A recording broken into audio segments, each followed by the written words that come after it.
The Defenders, by Philip K. Dick. No weapon has ever been frightful enough to put a stop to war, perhaps because we never before had any that thought for themselves. Taylor sat back in his chair reading the morning newspaper. The warm kitchen and the smell of coffee blended with the comfort of not having to go to work. This was his rest period, the first for a long time, and he was glad of it. He folded the second section back, sighing with contentment. "What is it?" Mary said from the stove. "They pasted Moscow again last night." Taylor nodded his head in approval, gave it a real pounding, one of those RH bombs. "It's about time." He nodded again, feeling the full comfort of the kitchen, the presence of his plump, attractive wife, the breakfast dishes and coffee. This was relaxation, and the war news was good and satisfying. He could feel a justifiable glow at the news, a sense of pride and personal accomplishment. After all, he was an integral part of the war program, not just another factory worker lugging a cart of scrap, but a technician, one of those who designed and planned the nerve trunk of the war. "It says they have the new subs almost perfected. Wait until they get those going." He smacked his lips with anticipation. When they start shelling from underwater, the Soviets are sure going to be surprised. "They're doing a wonderful job," Mary agreed vaguely. "Do you know what we saw today? Our team is getting a leady to show to the school children. I saw the leady, but only for a moment. It's good for the children to see what their contributions are going for, don't you think?" She looked around at him. "A leady," Taylor murmured. He put the newspaper slowly down. "Well, make sure it's decontaminated properly. We don't want to take any chances." "Oh, they always bathe them when they're brought down from the surface," Mary said. "They wouldn't think of letting them down without the bath, would they?" She hesitated, thinking back. "Don, it makes me remember." He nodded. "I know." He knew what she was thinking. Once in the very first weeks of the war, before everyone had been evacuated from the surface, they had seen a hospital train discharging the wounded, people who had been showered with sleet. He remembered the way they had looked, the expression on their faces, or as much of their faces as was left. It had not been a pleasant sight. There had been a lot of that at first, in the early days before the transfer to undersurface was complete. There had been a lot, and it hadn't been very difficult to come across it. Taylor looked up at his wife. She was thinking too much about it the last few months. They all were. "Forget it," he said. "It's all in the past. There isn't anybody up there now but the Leadys, and they don't mind. But just the same, I hope they're careful when they let one of them down here, if one were still hot." He laughed, pushing himself away from the table. "Forget it. This is a wonderful moment. I'll be home for the next 2 shifts. Nothing to do but sit around and take things easy. Maybe we can take in a show, okay?" "A show? Do we have to?" "I don't like to look at all the destruction, the ruins. Sometimes I see some place I remember, like San Francisco." They showed a shot of San Francisco, the bridge broken and fallen in the water, and I got upset. I don't like to watch. "But don't you want to know what's going on? No human beings are getting hurt, you know." "But it's so awful." Her face was set and strained. "Please, no, Don." Don Taylor picked up his newspaper sullenly. "All right, but there isn't a hell of a lot else to do. And don't forget, their cities are getting it even worse." She nodded. Taylor turned the rough, thin sheets of newspaper. His good mood had soured on him. Why did she have to fret all the time? They were pretty well off as things went. You couldn't expect to have everything perfect, living undersurface, with an artificial sun and artificial food. Naturally, it was a strain, not seeing the sky or being able to go any place or see anything other than metal walls, great roaring factories, the plant yards, barracks. But it was better than being on surface, and someday it would end and they could return. Nobody wanted to live this way, but it was necessary. He turned the page angrily and the poor paper ripped.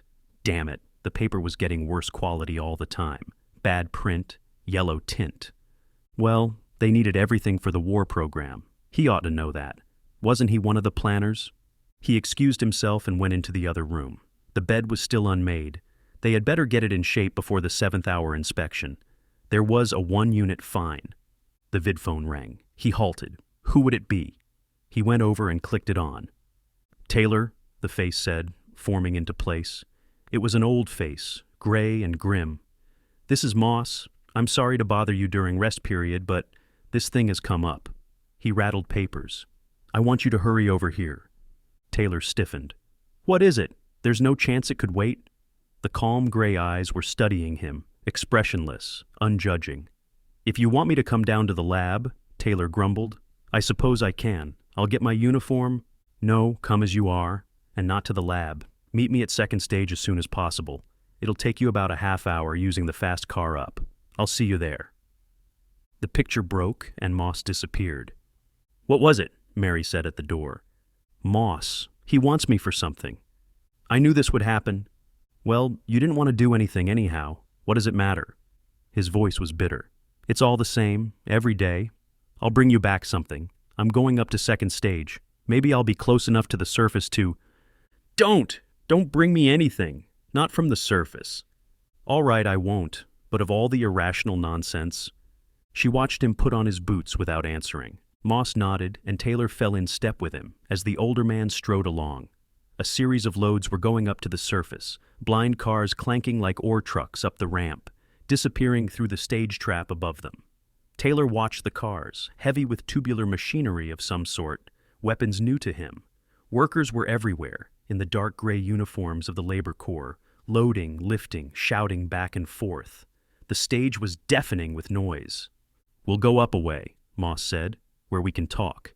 This is no place to give you details. They took an escalator up. The commercial lift fell behind them, and with it, most of the crashing and booming.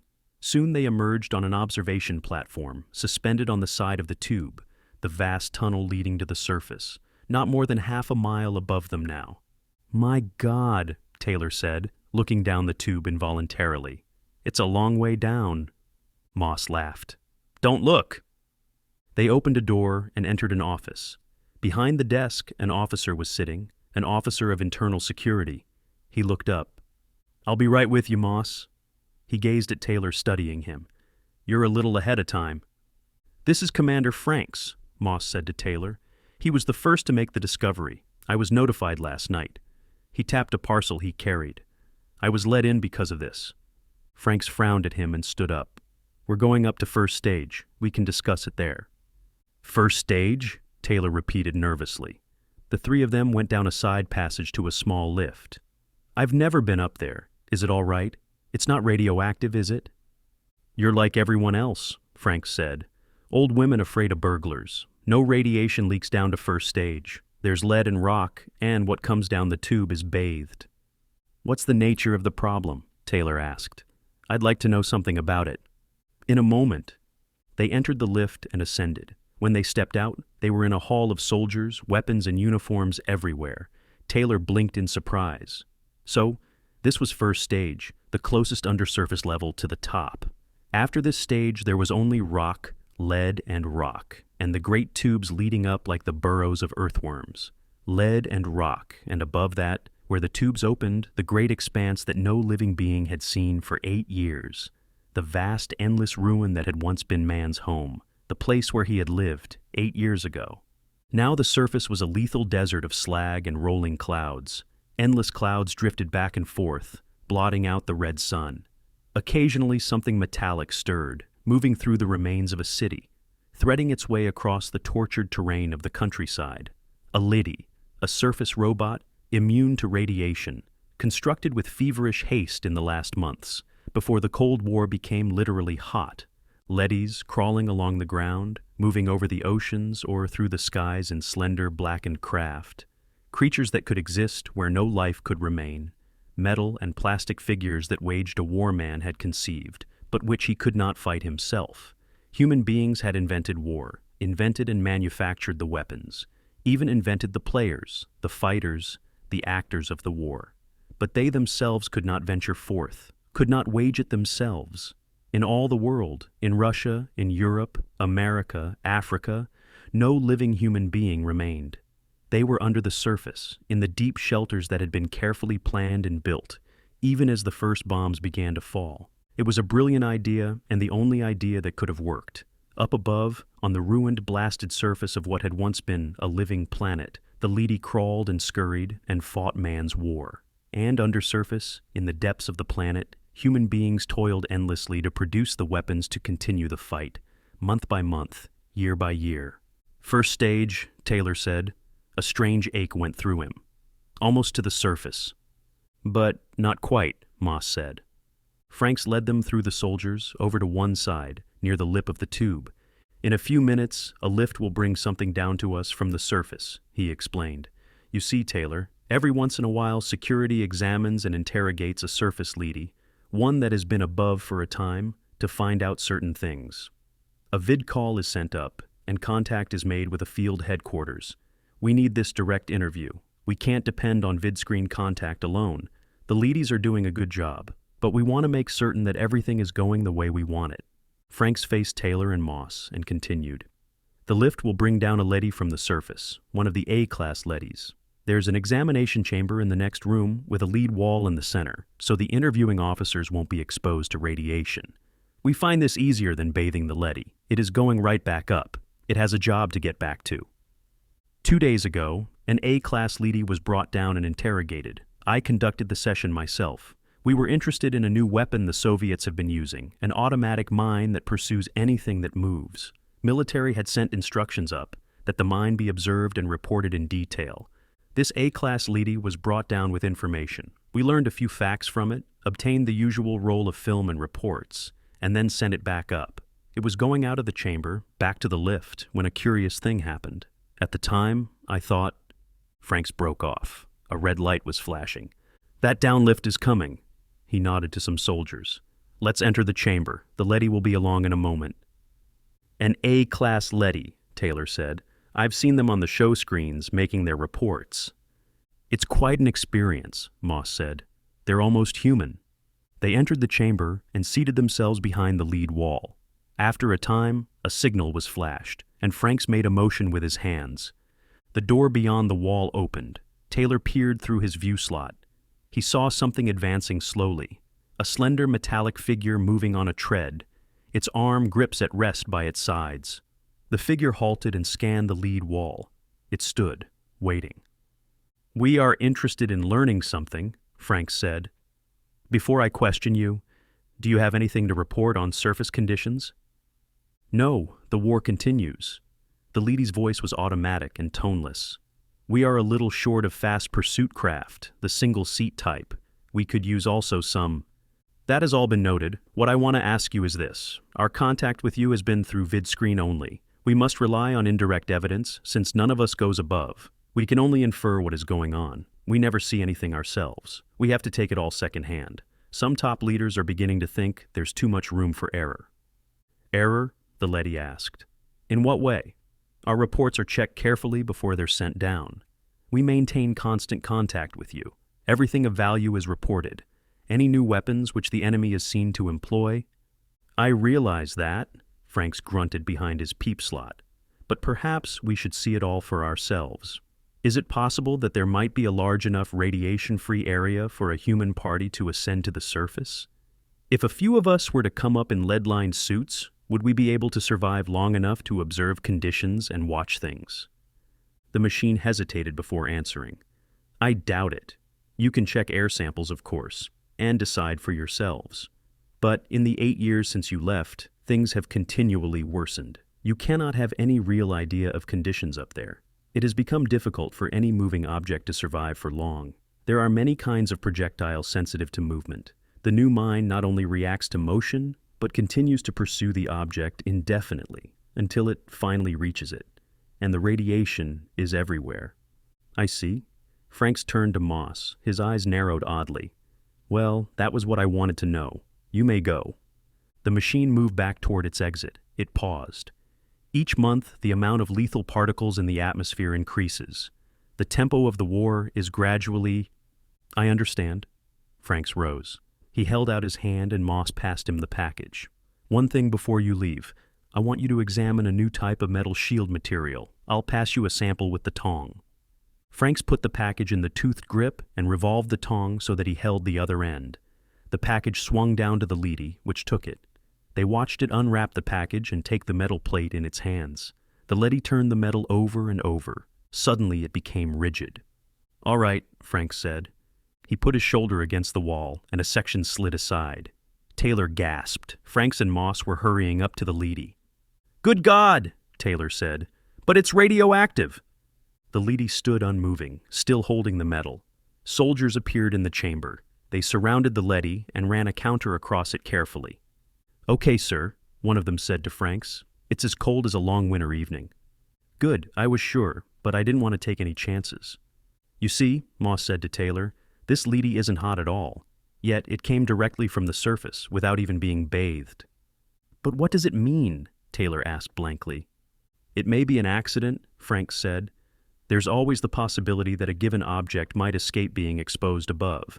But this is the second time it's happened that we know of. There may be others." "The second time?" "The previous interview was when we noticed it. The leady was not hot. It was cold, too, like this one." Moss took back the metal plate from the leady's hands. He pressed the surface carefully and returned it to the stiff, unprotesting fingers. "We shorted it out with this, so we could get close enough for a thorough check. It'll come back on in a second now. We had better get behind the wall again." They walked back and the lead wall swung closed behind them. The soldiers left the chamber. 2 periods from now," Frank said softly, "an initial investigating party will be ready to go surface side. We're going up the tube in suits, up to the top, the first human party to leave undersurface in 8 years. It may mean nothing," Moss said, "but I doubt it. Something's going on, something strange. The leady told us no life could exist above without being roasted. The story doesn't fit." Taylor nodded. He stared through the peep slot at the immobile metal figure. Already the leady was beginning to stir. It was bent in several places, dented and twisted, and its finish was blackened and charred. It was a leady that had been up there a long time. It had seen war and destruction, ruin so vast that no human being could imagine the extent. It had crawled and slunk in a world of radiation and death, a world where no life could exist. And Taylor had touched it. "You're going with us?" Frank said suddenly. "I want you along. I think the 3 of us will go." Mary faced him with a sick and frightened expression. "I know it. You're going to the surface, aren't you?" She followed him into the kitchen. Taylor sat down, looking away from her. "It's a classified project," he evaded. "I can't tell you anything about it." "You don't have to tell me. I know. I knew it the moment you came in. There was something on your face, something I haven't seen there for a long, long time. It was an old look." She came toward him. "But how can they send you to the surface?" She took his face in her shaking hands, making him look at her. There was a strange hunger in her eyes. "Nobody can live up there. Look at this." She grabbed up a newspaper and held it in front of him. "Look at this photograph. America, Europe, Asia, Africa, nothing but ruins. We've seen it every day on the show screens, all destroyed, poisoned, and they're sending you up. Why? No living thing can get by up there, not even a weed or grass. They've wrecked the surface, haven't they? Haven't they?" Taylor stood up. "It's an order. I know nothing about it. I was told to report to join a scout party. That's all I know." He stood for a long time, staring ahead. Slowly he reached for the newspaper and held it up to the light. "It looks real," he murmured. "Ruins, deadness, slag. It's convincing. All the reports, photographs, films, even air samples. Yet we haven't seen it for ourselves, not after the first months." "What are you talking about?" "Nothing." He put the paper down. "I'm leaving early after the next sleep period. Let's turn in." Mary turned away, her face hard and harsh. "Do what you want. We might just as well all go up and get killed at once, instead of dying slowly down here, like vermin in the ground." He had not realized how resentful she was. Were they all like that? How about the workers toiling in the factories, day and night, endlessly? The pale, stooped men and women, plodding back and forth to work, blinking in the colorless light, eating synthetics. "You shouldn't be so bitter," he said.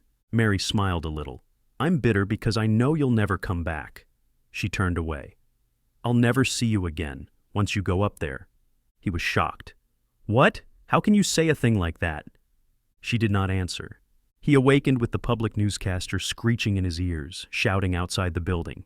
"Special news bulletin. Surface forces report enormous Soviet attack with new weapons. Retreat of key groups. All work units report to factories at once." Taylor blinked, rubbing his eyes. He jumped out of bed and hurried to the vidphone. A moment later, he was put through to Moss. "Listen," he said. "What about this new attack? Is the project off?" He could see Moss's desk, covered with reports and papers. No, Moss said. We're going right ahead. Get over here at once. But don't argue with me. Moss held up a handful of surface bulletins, crumpling them savagely. This is a fake. Come on. He broke off. Taylor dressed furiously, his mind in a daze. Half an hour later, he leaped from a fast car and hurried up the stairs into the synthetics building. The corridors were full of men and women, rushing in every direction. He entered Moss's office. "There you are," Moss said, getting up immediately. "Franks is waiting for us at the outgoing station." They went in a security car, the sirens screaming, workers scattered out of their way. "What about the attack?" Taylor asked. Moss braced his shoulders. "We're certain that we've forced their hand. We've brought the issue to a head." They pulled up at the station link of the tube and leaped out. A moment later, they were moving up at high speed toward the first stage. They emerged into a bewildering scene of activity. Soldiers were fastening on lead suits, talking excitedly to each other, shouting back and forth. Guns were being given out, instructions passed. Taylor studied one of the soldiers. He was armed with the dreaded Bender pistol, the new snub-nosed hand weapon that was just beginning to come from the assembly line. Some of the soldiers looked a little frightened. "I hope we're not making a mistake," Moss said, noticing his gaze. Franks came toward them. "Here's the program. The three of us are going up first, alone. The soldiers will follow in 15 minutes. "What are we going to tell the leadys?" Taylor worriedly asked. "We'll have to tell them something." "We want to observe the new Soviet attack." Franks smiled ironically. "Since it seems to be so serious, we should be there in person to witness it." "And then what?" Taylor said. "That'll be up to them. Let's go." In a small car, they went swiftly up the tube, carried by anti-grav beams from below. Taylor glanced down from time to time. It was a long way back, and getting longer each moment. He sweated nervously inside his suit, gripping his Bender pistol with inexpert fingers. Why had they chosen him? Chance. Pure chance. Moss had asked him to come along as a department member. Then Franks had picked him out on the spur of the moment. And now they were rushing toward the surface, faster and faster. A deep fear, instilled in him for 8 years, throbbed in his mind. Radiation, certain death, a world blasted and lethal. Up and up the car went. Taylor gripped the sides and closed his eyes. Each moment they were closer, the first living creatures to go above the first stage, up the tube past the lead and rock, up to the surface. The phobic horror shook him in waves. It was death. They all knew that. Hadn't they seen it in the films 1,000 times? The cities, the sleet coming down, the rolling clouds. "It won't be much longer," Frank said. "We're almost there. The surface tower is not expecting us. I gave orders that no signal was to be sent." The car shot up, rushing furiously. Taylor's head spun. He hung on, his eyes shut. Up and up. The car stopped. He opened his eyes. They were in a vast room, fluorescent lit, a cavern filled with equipment and machinery, endless mounds of material piled in row after row. Among the stacks, leadys were working silently, pushing trucks and handcarts. "Leadys," Moss said. His face was pale. "Then we're really on the surface." The leadys were going back and forth, with equipment moving the vast stores of guns and spare parts, ammunition and supplies that had been brought to the surface. And this was the receiving station for only one tube. There were many others, scattered throughout the continent. Taylor looked nervously around him. They were really there, above ground, on the surface. This was where the war was. "Come on," Frank said. "A B-class guard is coming our way." They stepped out of the car. A leady was approaching them rapidly. It coasted up in front of them and stopped, scanning them with its hand weapon raised. "This is security," Frank said. "Have an A-class sent to me at once." The leady hesitated. Other B-class guards were coming, scooting across the floor, alert and alarmed. Moss peered around. "Obey," Frank said in a loud, commanding voice. "You've been ordered." The leady moved uncertainly away from them. At the end of the building, a door slid back. 2 A-class leadys appeared, coming slowly toward them. Each had a green stripe across its front. "From the Surface Council," Franks whispered tensely. "This is above ground, all right. Get set." The 2 leadys approached warily. Without speaking, they stopped close by the men, looking them up and down. "I'm Franks of security. We came from undersurface in order to—" This is incredible, one of the leadys interrupted him coldly. You know you can't live up here. The whole surface is lethal to you. You can't possibly remain on the surface. These suits will protect us, Franks said. In any case, it's not your responsibility. What I want is an immediate council meeting so I can acquaint myself with conditions, with the situation here. Can that be arranged? You human beings can't survive up here, and the new Soviet attack is directed at this area. It is in considerable danger. We know that. Please assemble the council. Franks looked around him at the vast room, lit by recessed lamps in the ceiling. An uncertain quality came into his voice. Is it night or day right now? Night, one of the A-class leadys said after a pause. Dawn is coming in about 2 hours. Franks nodded. We'll remain at least 2 hours then. As a concession to our sentimentality, would you please show us some place where we can observe the sun as it comes up? We would appreciate it. A stir went through the ladies. It is an unpleasant sight, one of the ladies said. You've seen the photographs. You know what you'll witness. Clouds of drifting particles blot out the light. Slag heaps are everywhere. The whole land is destroyed. For you, it will be a staggering sight, much worse than pictures and film can convey. However it may be, we'll stay long enough to see it. Will you give the order to the council? Come this way. Reluctantly, the two leadys coasted toward the wall of the warehouse. The three men trudged after them, their heavy shoes ringing against the concrete. At the wall, the two ladies paused. This is the entrance to the council chamber. There are windows in the chamber room, but it is still dark outside, of course. You'll see nothing right now, but in 2 hours... Open the door, Frank said. The door slid back. They went slowly inside.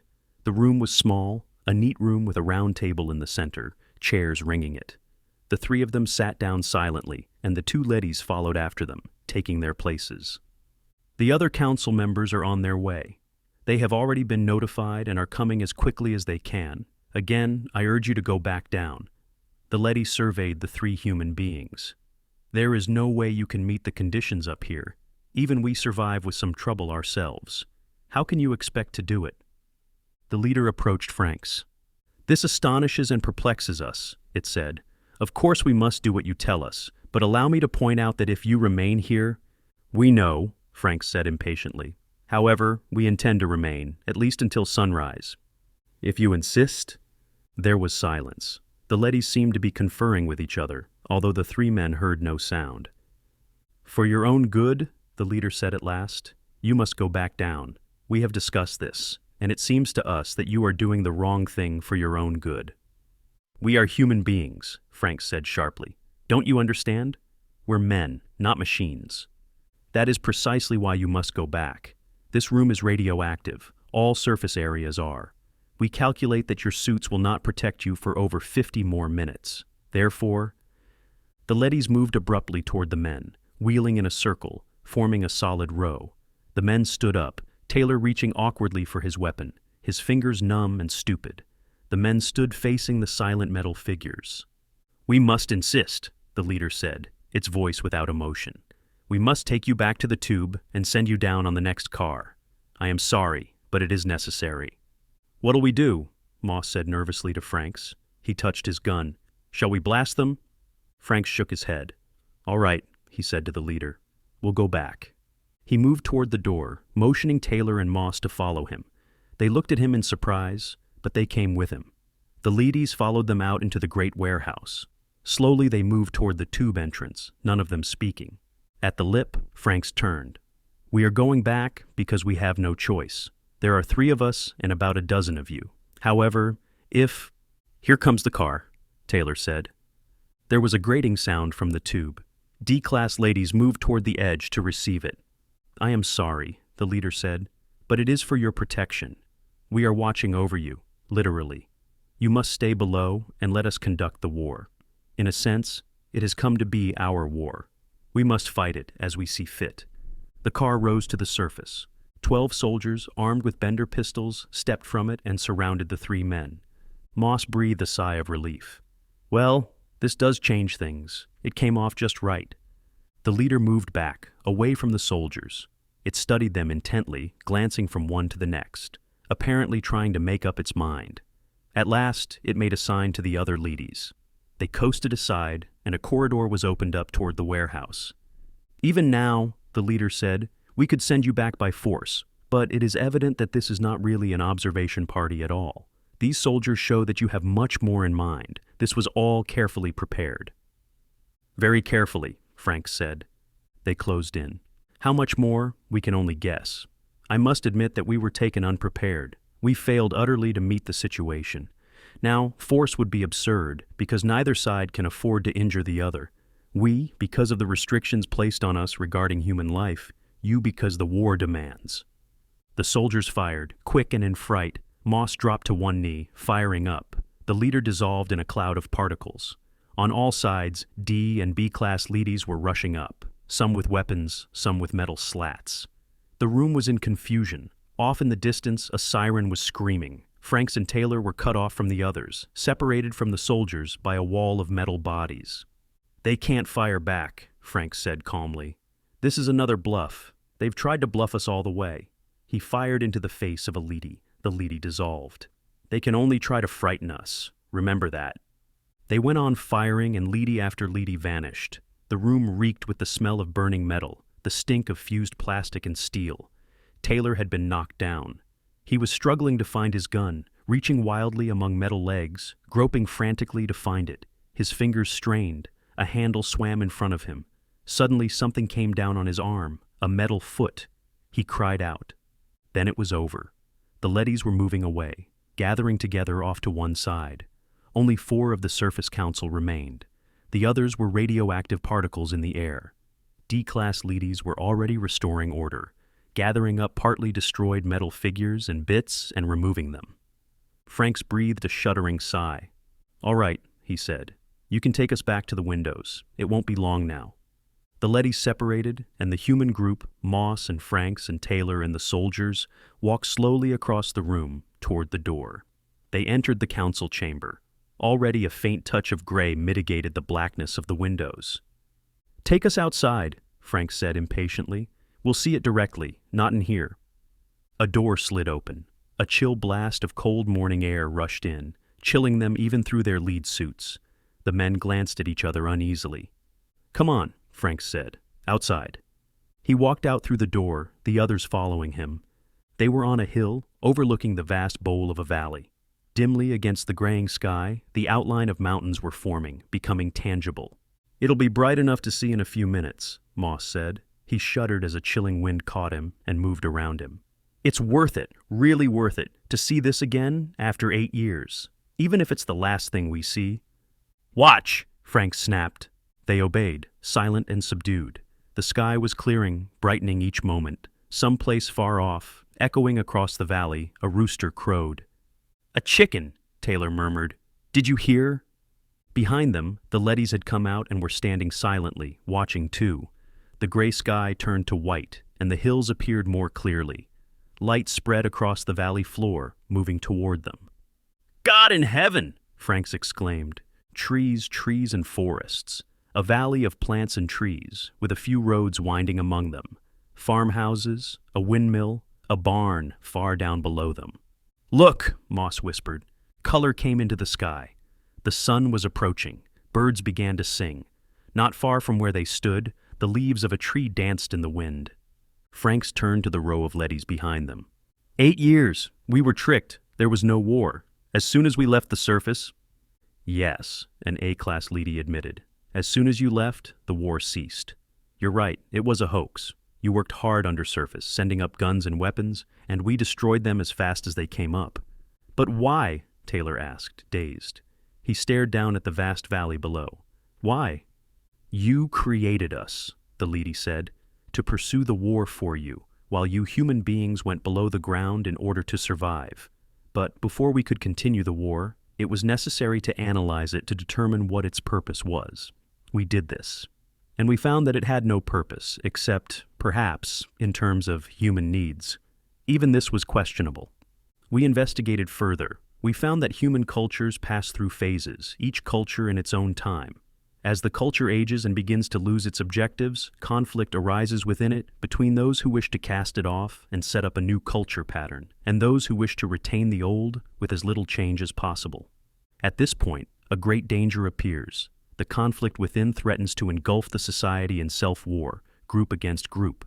The vital traditions may be lost, not merely altered or reformed, but completely destroyed in this period of chaos and anarchy. We have found many such examples in the history of mankind. It is necessary for this hatred within the culture to be directed outward, toward an external group, so that the culture itself may survive its crisis. War is the result. War, to a logical mind, is absurd. But in terms of human needs, it plays a vital role, and it will continue to until man has grown up enough so that no hatred lies within him. Taylor was listening intently. Do you think this time will come? Of course. It has almost arrived now. This is the last war. Man is almost united into one final culture, a world culture. At this point, he stands continent against continent, one half of the world against the other half. Only a single step remains, the jump to a unified culture. Man has climbed slowly upward, tending always toward unification of his culture. It will not be long. But it hasn't come yet, and so the war had to go on, to satisfy the last violent surge of hatred that man felt. 8 years have passed since the war began. In these 8 years, we have observed and noted important changes going on in the minds of men. Fatigue and disinterest, we have seen, are gradually taking the place of hatred and fear. The hatred is being exhausted gradually, over a period of time. But for the present, the hoax must go on, at least for a while longer. You are not ready to learn the truth. You would want to continue the war. But how did you manage it? Moss asked. All the photographs, the samples, the damaged equipment. Come over here. The leady directed them toward a long, low building. Work goes on constantly, whole staffs laboring to maintain a coherent and convincing picture of a global war. They entered the building. Leadys were working everywhere, poring over tables and desks. Examine this project here, the A-class leady said. 2 ladies were carefully photographing something, an elaborate model on a tabletop. It is a good example. The men grouped around trying to see. It was a model of a ruined city. Taylor studied it in silence for a long time. At last, he looked up. It's San Francisco, he said in a low voice. This is a model of San Francisco, destroyed. I saw this on the vidscreen, piped down to us. The bridges were hit. Yes, notice the bridges. The leady traced the ruined span with his metal finger, a tiny spider web, almost invisible.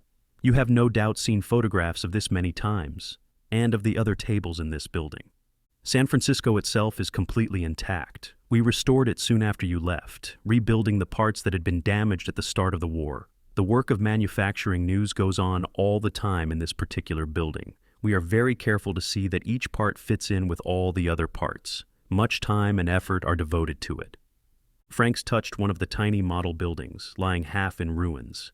So, this is what you spend your time doing, making model cities and then blasting them. No, we do much more. We are caretakers, watching over the whole world. The owners have left for a time, and we must see that the cities are kept clean, that decay is prevented, that everything is kept oiled and in running condition. The gardens, the streets, the water mains, everything must be maintained as it was 8 years ago, so that when the owners return, they will not be displeased. We want to be sure that they will be completely satisfied. Franks tapped Moss on the arm. Come over here, he said in a low voice. I want to talk to you. He led Moss and Taylor out of the building, away from the leadys, outside on the hillside. The soldiers followed them. The sun was up and the sky was turning blue. The air smelled sweet and good, the smell of growing things. Taylor removed his helmet and took a deep breath. I haven't smelled that smell for a long time, he said. Listen, Frank said, his voice low and hard. We must get back down at once. There's a lot to get started on. All this can be turned to our advantage.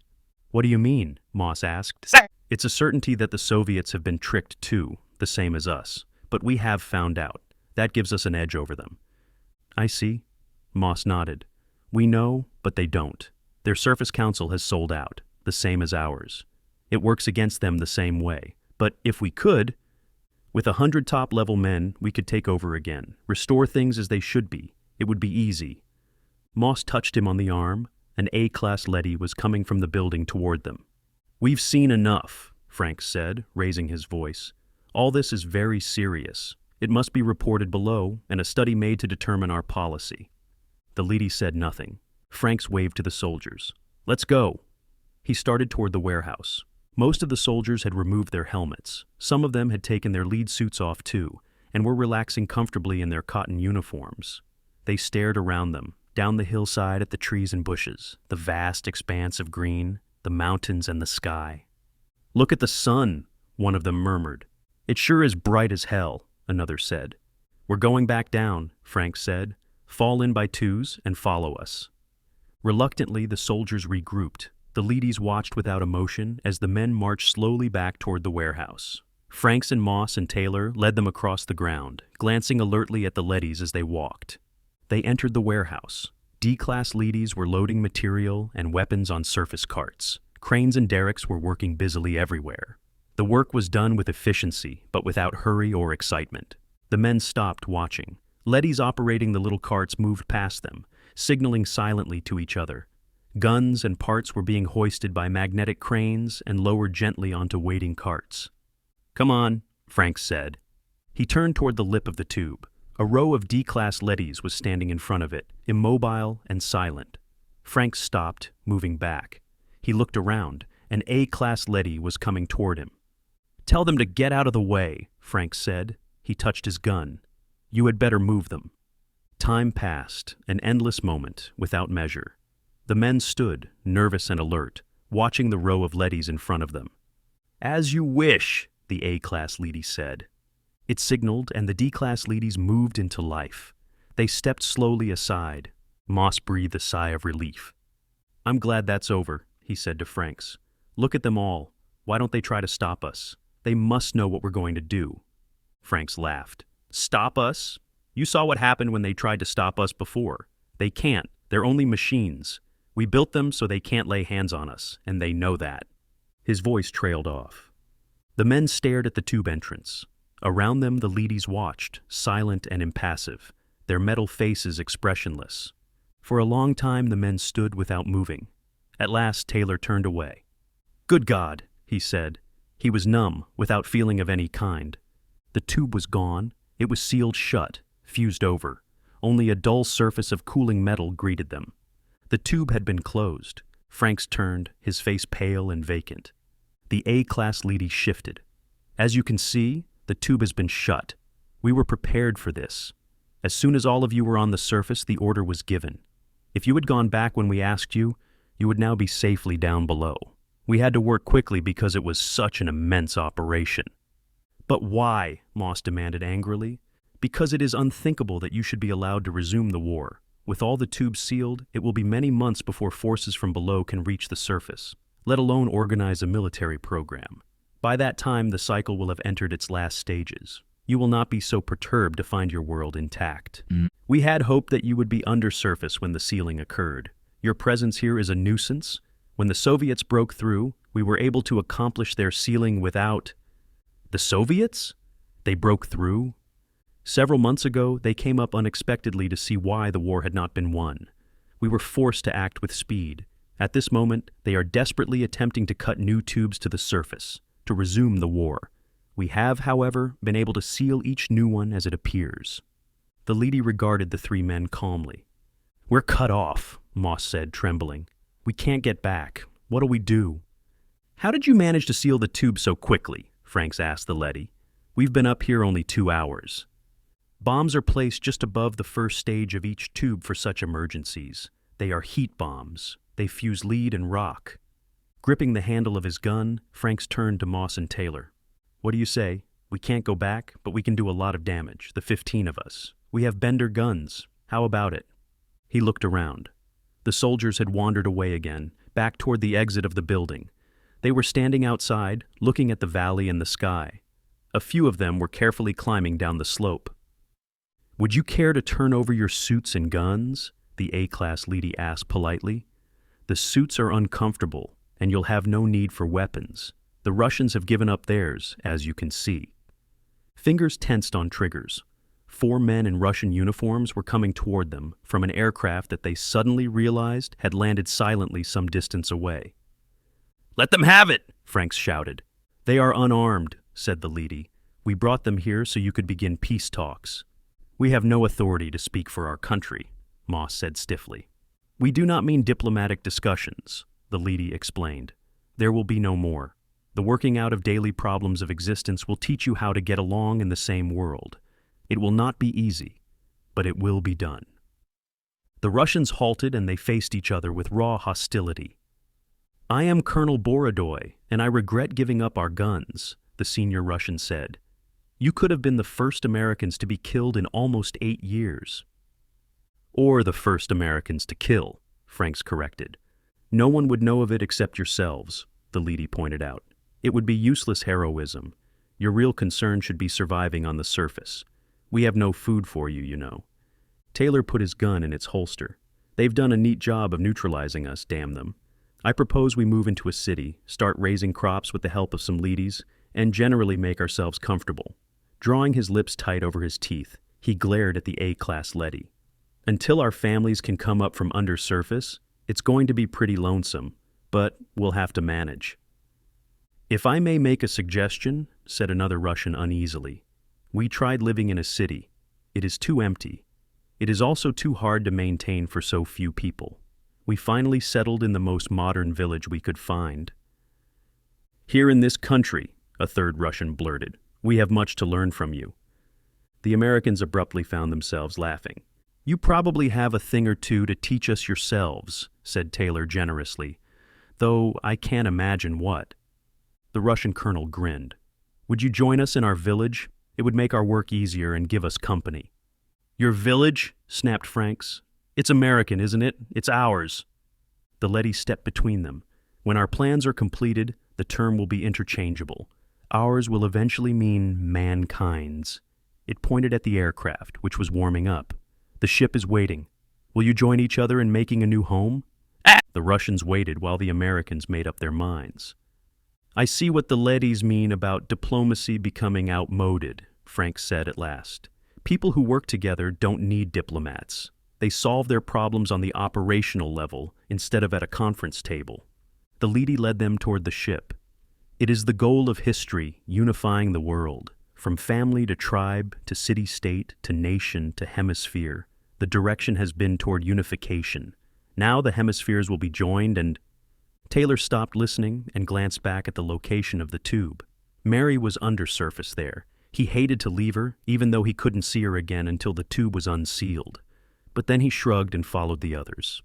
If this tiny amalgam of former enemies was a good example, it wouldn't be too long before he and Mary and the rest of humanity would be living on the surface like rational human beings instead of blindly hating moles. It has taken thousands of generations to achieve, the A-class leady concluded. Hundreds of centuries of bloodshed and destruction. But each war was a step toward uniting mankind. And now the end is in sight, a world without war. But even that is only the beginning of a new stage of history. The conquest of space, breathed Colonel Borodoy. The meaning of life, Moss added. Eliminating hunger and poverty, said Taylor. The leady opened the door of the ship. All that and more. How much more? We cannot foresee it any more than the first men who formed a tribe could foresee this day. But it will be unimaginably great. The door closed and the ship took off toward their new home. The end. Best Audiobooks for Free hopes that you have enjoyed this production of The Defenders by Philip K. Dick.